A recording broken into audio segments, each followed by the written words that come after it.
Here we are approaching the 7 Mile Bridge. Bon's Voyage and her crew has a history with this bridge. The first time we came back from the Bahamas, we were heading from the Atlantic side to the Gulf side. We had a little bit of engine throttle problems at the time. So I send the Admiral up front, ask her to watch and make sure we didn't hit anything. So we get underneath the bridge, and we're just getting underneath the bridge. She says, we're gonna hit. I pull back on the throttle. Yeah, 20-knot wind blowing in our face.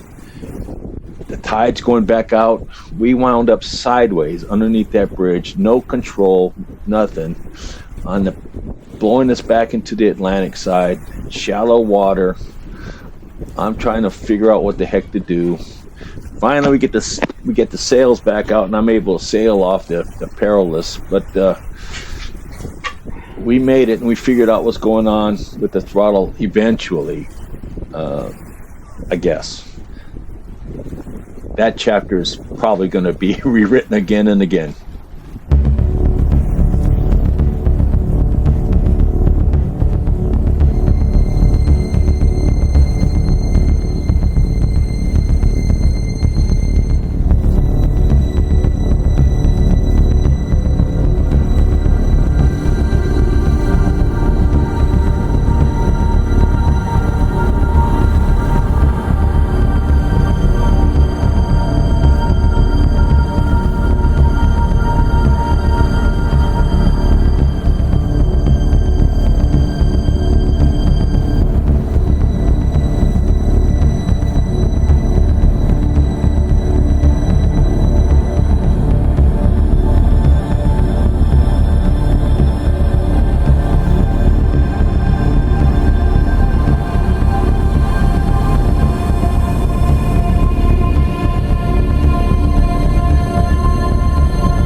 Here we are on morning watch, February 12th, 2026, making our way across the Gulf Stream crossing. This is where I normally stand and watch from, I guess you could say. I can look underneath the sails at this point, look all around me, and this is most of the time where I spend my day when I'm sailing.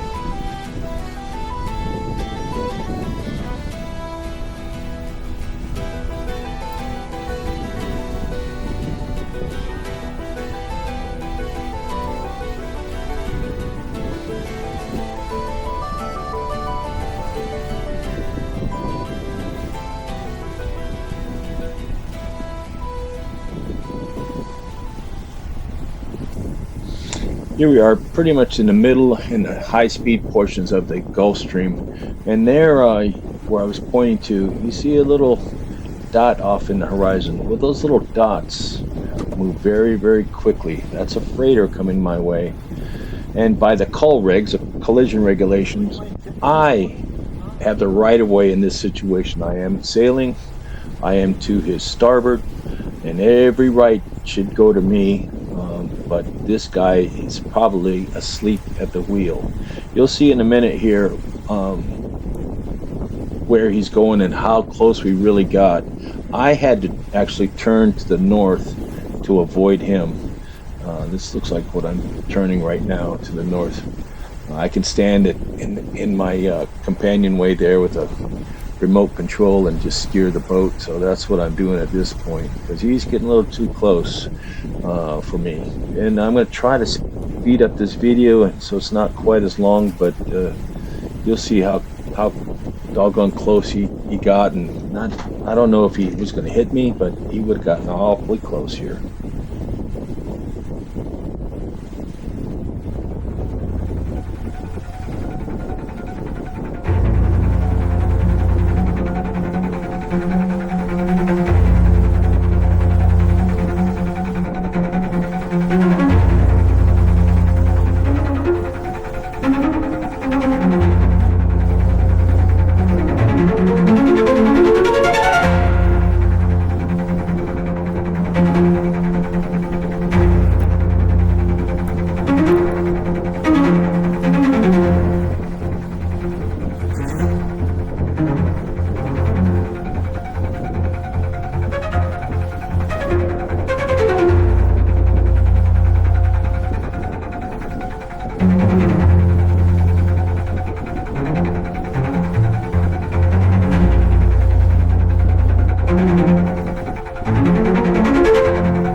Now I'm going to turn my way back and head east again here, where I actually go over his wake and through his prop wash. And this is how close we're getting. And this is pretty common. I've called these big boys up on the radio in the past, and they've actually steered around me.